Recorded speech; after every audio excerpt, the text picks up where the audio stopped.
Good morning বন্ধুরা, তোমরা সবাই কেমন আছো? আশা করছি তোমরা সবাই খুব ভালো আছো আর আমরাও খুব ভালো আছি। আর আজকে না একটা জায়গা যাওয়ার আছে, সেই জন্য আরও বেশি এক্সাইটেড হয়ে আছি। তো কোথায় যাচ্ছি, কি করছি, সব কিছুই তোমাদের সঙ্গে শেয়ার করব। তোমরা পুরো ভিডিওটা দেখতে থাকো, আশা করছি তোমাদের ভিডিওটা খুব ভালো লাগবে।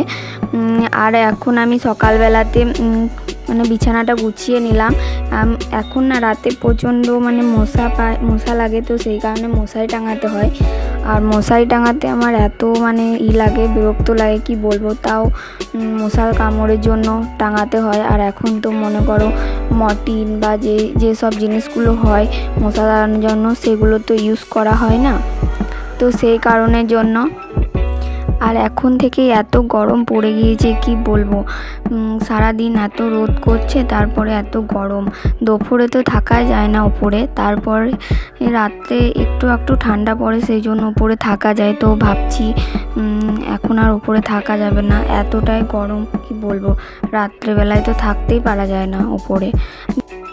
চলো, আমার মোটামুটি বিছানা ঝাড়া কমপ্লিট। এবার তাড়াতাড়ি রেডি হতে হবে, কারণ তাড়াতাড়ি যেতে হবে। তো সেই জন্য তোমাদের দাদাভাই একবার বলে গেল যে তাড়াতাড়ি করো। আর আমাদের বেরোনোর কথা ছিল সেই 11টা সাড়ে 11টার দিক করে, আর এখনই এসে বলল যে না, অত দেরি করলে হবে না, 9টার সময়তেই যেতে হবে। তারপর চলে এলো আমার পার্সেল। আর এই পার্সেলের মধ্যে ছিল দুটো কুর্তি, যেটা আমি অফারে পেয়েছিলাম। তো কম দামের মধ্যে বেশ ভালোই ছিল, আর দামটা অনেকটাই কম ছিল। সেই জন্য দেখলাম যে এত কম দামের মধ্যে পাওয়া গেছে, তো ভালো কিনা দেখি, তো দেখলাম যে ভালোই বটে, বেশ সুতির, পরতেও বেশ আরাম লাগবে এই সময়তে। তো একটার মধ্যেই দুটোই ভরা ছিল, দুটো অর্ডার করতে হতো, সেই জন্য দুটোই ভরা ছিল। তো একটা ছিল হলুদ কালারের, হলুদে সাদাতে, আর একটা ছিল সবুজ কালারের। আর তোমরাই দেখে বলো এই কুর্তি দুটো কেমন হয়েছে। আমার তো খুব পছন্দ হয়েছে। তো আমরা তো রেডি হয়ে গিয়েছি, বেরিয়েও পড়েছি। আর তোমাদের দাদাভাই একজন ওর বন্ধুকে একটা কি কাগজ দেওয়া ছিল, তো বলেছিল যে ওই দোকানে রেখে দিতে, তো সেই কারণে তোমাদের দাদাভাই রেখে দিয়ে এলো। আর এতটাই রোদ কি বলবো, প্রচণ্ড রোদের মধ্যে আমার মাথা তো পুরো ঘুরতে লেগেছে। তার জন্য তোমাদের দাদাভাই বললো যে চলো ডাবের জল খেলাও, একটু তাও ফ্রেশ লাগবে। তো আমি এদিকে ডাবের জল খাচ্ছিলাম।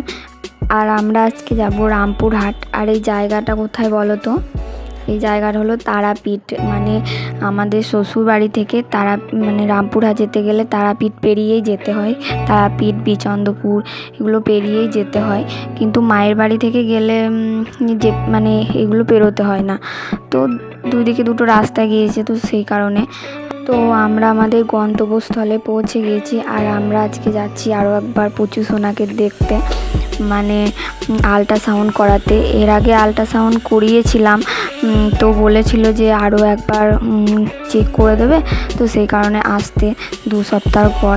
তো আবার যাচ্ছি আল্ট্রাসাউন্ড করাতে। আমি এদিকে রুমের ভেতরে ঢুকে গিয়েছি, আর একটু টেনশন লাগছিল, কিন্তু এর আগে করিয়েছি তো সেই কারণে অতটাও টেনশন লাগছিল না।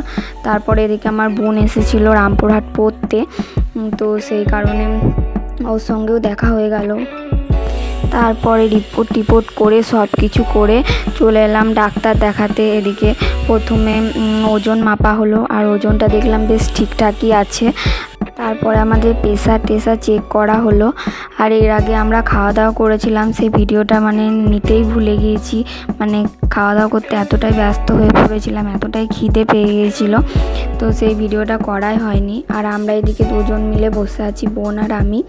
আর তোমাদের দাদাভাই ওদিকে ওষুধ নেবে, আর ওষুধ কাউন্টারে এতটাই ভিড় ছিল কি বলবো, সেই 2 ঘন্টা ধরে ওষুধই কাউন্টারে দাঁড়িয়েছিলাম। আর আমার বোন আমাদের সঙ্গে যাচ্ছে, তো সেই কারণে আমার মনটাও বেশ ভালো লাগছিল। বোন যাবে, দুজন মিলে থাকবো, বেশ ভালোই লাগছিল। আর এদিকে আমরা রাস্তা যেতে দেখছি এত ভিড় কেন। তারপরে নেমে দেখি যে একটা হেলিকপ্টার দাঁড়িয়ে আছে। আর এত কাছ থেকে হেলিকপ্টার দেখে আমি তো প্রচণ্ড আনন্দিত, কারণ এর আগে মানে কোনো দিন হেলিকপ্টার দেখিনি এত কাছ থেকে। তো ওরা যখন হেলিকপ্টারটা উড়ছিল তখন আমরা এতটাই এক্সাইটেড, এতটাই মানে আনন্দিত হচ্ছিলাম, কি বলবো তোমাদেরকে। আর জানো, একজন মানে এখানে একটা মজার ঘটনা ঘটেছিল। একজন মানে ক্যামেরা করছিল কিন্তু ক্যামেরাটা অনই করেনি। তারপরে ওনাকে বলা হলো যে ক্যামেরাটা অন করেনি, বলো ক্যামেরাটা মানে কেউকে দেখাবে করে ভিডিওটা তো সে করছিল, কিন্তু যদি অনই না করে পরে তখন কত আফসোস হতো যখন মানে হেলিকপ্টারটা উড়ে যাচ্ছিল তখন। তো সেক্ষেত্রে বলে দিলাম সেই কারণে। আর এই হেলিকপ্টার ওড়াটা দেখতে মানে কি আনন্দ পেয়েছি সত্যি। হয়তো তোমাদের কাছে এটা ছোট ব্যাপার হতে পারে, কিন্তু আমাদের কাছে বড় ব্যাপারই বটে, কারণ আমি প্রথমবার দেখলাম এত কাছ থেকে। এর আগে শুনেছি এসেছে, কিন্তু যে দেখা হয়নি। আর আমার বোন আর আমার বর দুজন মিলে খাচ্ছিল থামস আপ, স্প্রাইট। আমার তো খাওয়া হবে না। তো চলো ভিডিওটা এখানেই শেষ করছি, দেখা হচ্ছে নেক্সট ভিডিওতে, টাটা।